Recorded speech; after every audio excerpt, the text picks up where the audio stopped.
আবারও ইউনূসের বিরুদ্ধে মুখ খুললেন বাংলাদেশি বংশোদ্ভূত ব্রিটিশ এমপি টিউলিপ সিদ্দিক। তার বিরুদ্ধে বাংলাদেশের দুর্নীতি দমন কমিশনের দায়ের করা পূর্বাচলের প্লট দুর্নীতির মামলার বিচার কাজ শুরু হবে 11 আগস্ট। তার আগে ব্রিটিশ প্রভাবশালী দৈনিক দ্য গার্ডিয়ানকে সাক্ষাৎকার দিয়েছেন ব্রিটেনের সাবেক এই মন্ত্রী। অভিযোগ করেছেন বাংলাদেশের আদালতে তার বিরুদ্ধে অভিযোগের বিচার শুরু হলেও এ নিয়ে তিনি বা তার আইনজীবী কিছুই জানেন না। টিউলিপ সিদ্দিক বলেছেন, অধ্যাপক ইউনূস এবং তার খালা বাংলাদেশের সাবেক প্রধানমন্ত্রী শেখ হাসিনার মধ্যে যে দ্বন্দ্ব চলছে সে রাজনৈতিক দ্বন্দ্বের বলির পাঠা তিনি। বাংলাদেশের নোংরা রাজনীতির শিকার হয়েছেন তিনি, যা তার জীবনকে উল্টে দিয়েছে। সাক্ষাৎকারে টিউলিপ সিদ্দিক পরিষ্কার করেছেন, আইনগতভাবে বাংলাদেশ সরকার তাকে গ্রেপ্তারের ক্ষমতা রাখে না। বিস্তারিত জানতে চলুন যাওয়া যাক বিশ্লেষণে। টানা চতুর্থবার এমপি হয়েছিলেন টিউলিপ সিদ্দিক। কিয়ার স্টারমারের নেতৃত্বে লেবার পার্টি যুক্তরাজ্যে ক্ষমতা আসার পর টিউলিপ সিদ্দিককে নিজের নতুন মন্ত্রিসভায় সিটি মিনিস্টারের পদে বসিয়েছিলেন স্টারমার। যুক্তরাজ্যে বাংলাদেশি বংশোদ্ভূতরা রাজনীতিতে এসে এমপি হলেও মন্ত্রিসভায় বাংলাদেশিদের প্রথম ফুলটি টিউলিপের মাধ্যমে ফুটেছিল। গত বছর জুনে যুক্তরাজ্যে ভোটের পর টিউলিপ তখন যেন উঠছিলেন, কিন্তু 2 মাস না যেতেই তার জন্য দুঃসংবাদ আসে দেশ থেকে, যখন তিনি জানতে পারেন বাংলাদেশে তার খালা শেখ হাসিনার পতন ঘটেছে। 2024 সালের 5 আগস্ট শেখ হাসিনা যখন ভারতে চলে যান, তখন তার সাথে ছিলেন টিউলিপের মা শেখ রেহানা।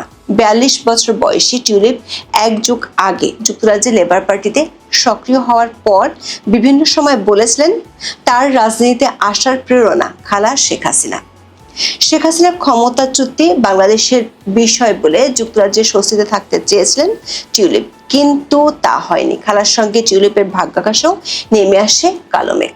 বাংলাদেশের ডক্টর মোহাম্মদ ইউনূসের নেতৃত্বাধীন অন্তর্বর্তী সরকার শেখ হাসিনা আমলের বিভিন্ন অনিয়মের তদন্তে নামে। তাতে দেশের ভেতরে বাইরে থাকা শেখ পরিবারের সব সদস্যের বিরুদ্ধে যেন তেনভাবে অভিযোগ দায়েরের চেষ্টা করে। টিউলিপের দুর্নীতির সম্পৃক্ততা পাওয়ার অভিযোগ তোলে বাংলাদেশের দুর্নীতি দমন কমিশন। লন্ডনে আওয়ামী লীগের নেতাদের কাছ থেকে নানা সুবিধা পাওয়ার অভিযোগ প্রকাশ করতে থাকে। ব্রিটিশ দৈনিকগুলোতে নানা ধরনের খবর প্রকাশিত হয়। টিউলিপ তখন ছিলেন সিটি মিনিস্টার। তার দায়িত্ব ছিল আর্থিক খাতে দুর্নীতি প্রতিরোধ। যুক্তরাজ্যের বিরোধী শিবির থেকে পদত্যাগের তখন দাবি ওঠে। গত জানুয়ারিতে পদত্যাগ করেন টিউলিপ সিদ্দিক। তখন তিনি অনিয়মের অভিযোগ অস্বীকার করেন। সমালোচনার মুখে তিনি নিজেকে সঁপে দেন যুক্তরাজ্যের সরকারকে দায়িত্বশীল রাখার দায়িত্বপ্রাপ্ত ব্যক্তি লরি ম্যাগনাসের কাছে। ম্যাগনাস তদন্তে টিউলিপের বিরুদ্ধে দুর্নীতির কিংবা মন্ত্রীর আচরণবিধি ভঙ্গের কোনো প্রমাণ পাননি।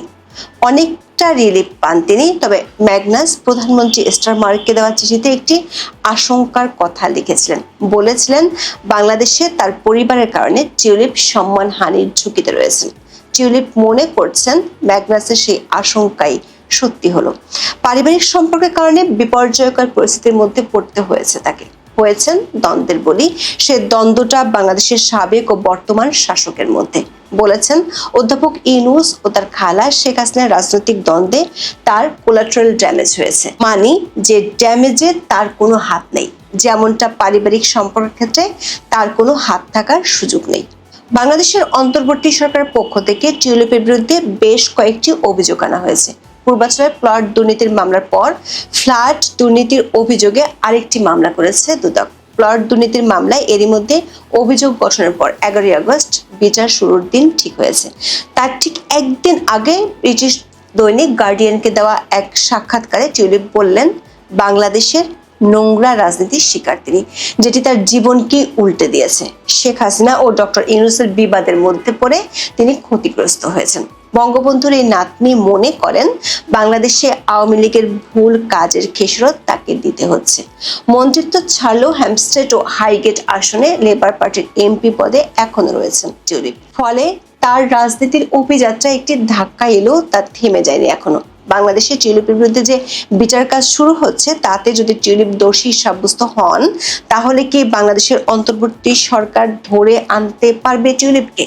টিউলিপ গার্ডিয়ানের এমন প্রশ্নের জবাবে স্পষ্ট উত্তর দিয়েছেন, অধ্যাপক ইউনূস সরকারের এমন কাজে তিনি মোটেই বিচলিত নন, শঙ্কিতও নন। কারণ যুক্তরাজ্যের সঙ্গে বাংলাদেশের কোনো বন্দী কিংবা আসামি বিনিময় চুক্তি নেই।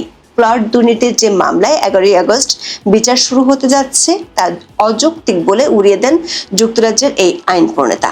তিনি জানিয়েছেন, ব্রিটিশ আইনি পরামর্শক হুগো কিতের কাছ থেকে তিনি পরামর্শ নিচ্ছেন, কিন্তু তার আইনজীবীদের কাছে কোনো সমন যায়নি। টিউলিপ সিদ্দিক তার পরিস্থিতি বোঝানোর জন্য বলেছেন, আমি বিন-দেশের একটি সাজানো বিচারের জন্য কয়েকদিন দূরত্বে আছি, কিন্তু এখনো জানি না যে আমার বিরুদ্ধে কি অভিযোগ আনা হয়েছে। আমার মনে হচ্ছে আমি কাফস্কের দুঃস্বপ্নের মধ্যে আটকা পড়েছি, যেখানে আমাকে বিচারের আওতায় আনা হয়েছে, অথচ আমি সত্যিই জানি না অভিযোগগুলো কি এবং কি বিচার হচ্ছে। প্রশ্ন হলো, এই কাফস্কের দুঃস্বপ্ন কি? কেনই বা টিউলিপ সিদ্দিক এটি ব্যবহার করেছেন? বিশ্ব সাহিত্যের প্রধান চিরায়ত লেখকদের একজন হলেন ফ্রান্স কাফকা। কাফকা তার লেখাগুলোতে এমন একটি দুঃস্বপ্নের জগতের বর্ণনা করতেন যেখানে চরিত্ররা নিজেদের ইচ্ছার বিরুদ্ধে এক অসম্ভব ও ভীতিপ্রদ পরিস্থিতির শিকার হয়। তার লেখার এই বৈশিষ্ট্যই কাফস্কেক শব্দটির জন্ম দিয়েছে। বাংলাদেশের পূর্বাঞ্চলের রাজুকের প্লট দুর্নীতির ঘটনায় দুদক 3টি মামলা করেছে টিউলিপের বিরুদ্ধে, যদিও টিউলিপের নামে কোনো প্লট নেওয়া হয়নি। দুদকের অভিযোগ হলো, যুক্তরাজ্যের পার্লামেন্ট সদস্য হিসেবে তিনি ক্ষমতা ব্যবহার করে তার খালা তৎকালীন প্রধানমন্ত্রী শেখ হাসিনাকে চাপ দিয়ে মা, বোন, ভাইয়ের নামে প্লটগুলো লিখিয়ে নিয়েছিলেন। এই মামলা দায়েরের পর প্রধান উপদেষ্টা ডক্টর ইউনূসের যুক্তরাজ্য সফরের সময় তার সঙ্গে দেখা করতে চিঠি দিয়েছিলেন টিউলিপ। তখন প্রধান উপদেষ্টার প্রেস সচিব শফিকুল আলম বলেছিলেন, তারা চিঠি পেয়েছেন, তবে বিষয়টি আইনি এবং এটি আইনিভাবে সমাধান করা হবে। টিউলিপের বিরুদ্ধে বাংলাদেশের রূপপুর পারমাণবিক বিদ্যুৎ কেন্দ্রে দুর্নীতিতে জড়িত থাকার অভিযোগও তোলে বাংলাদেশের অন্তর্বর্তী সরকার, যদিও রাশিয়ান সরকারের চাপে পড়ে এ নিয়ে আর কোনো উচ্চ বাচ্য করেনি অধ্যাপক ইউনূসের প্রশাসন। রাশিয়া এই বিদ্যুৎ কেন্দ্র নির্মাণ করেছে। 2013 সালে মস্কোতে চুক্তি স্বাক্ষর অনুষ্ঠানে খালা শেখ হাসিনার সঙ্গে টিউলিপ ছিলেন। টিউলিপ বরাবরই দাবি করেছেন, ওই সফরে তিনি লন্ডন থেকে খালা শেখ হাসিনার সাথে দেখা করতে গিয়েছিলেন। ব্রিটিশ সরকার ও প্রশাসন টিউলিপের বিরুদ্ধে ওঠা অভিযোগগুলোর প্রমাণ পায়নি। সেদিক থেকে নিশ্চিন্ত টিউলিপ সিদ্দিক। এমনকি টিউলিপের পদত্যাগের সময় ব্রিটিশ প্রধানমন্ত্রী স্টারমার চিঠিতে লিখেছিলেন, টিউলিপ আবার ফিরতে পারেন আগের ভূমিকায়। গার্ডিয়ানের খবরে সেই ইঙ্গিত দেওয়া হয়েছে কিছুটা। বলেছে, বাংলাদেশ সরকারের পক্ষ থেকে যেসব অভিযোগের কথা বলা হচ্ছে সে সম্পর্কে টিউলিপ সিদ্দিকের আইনজীবীদের কিছুই জানানো হয়নি। টিউলিপ এই অভিযোগটি অনেকদিন ধরে করে আসলেও দুদক বা ইউনূস সরকারের পক্ষ থেকে তেমন গা করা হয়নি। গার্ডিয়ানের খবরে অধ্যাপক ইউনূসের নতুন বাংলাদেশ নিয়ে খোঁচাও দেওয়া হয়েছে। পত্রিকাটি লিখেছে, শেখ হাসিনা সরকারের পতনের পর থেকে নতুন বাংলাদেশের নজির খুবই কম দেখা যাচ্ছে। যে নির্বাচন হওয়ার কথা ছিল তা এখনো দূর কি বাদ।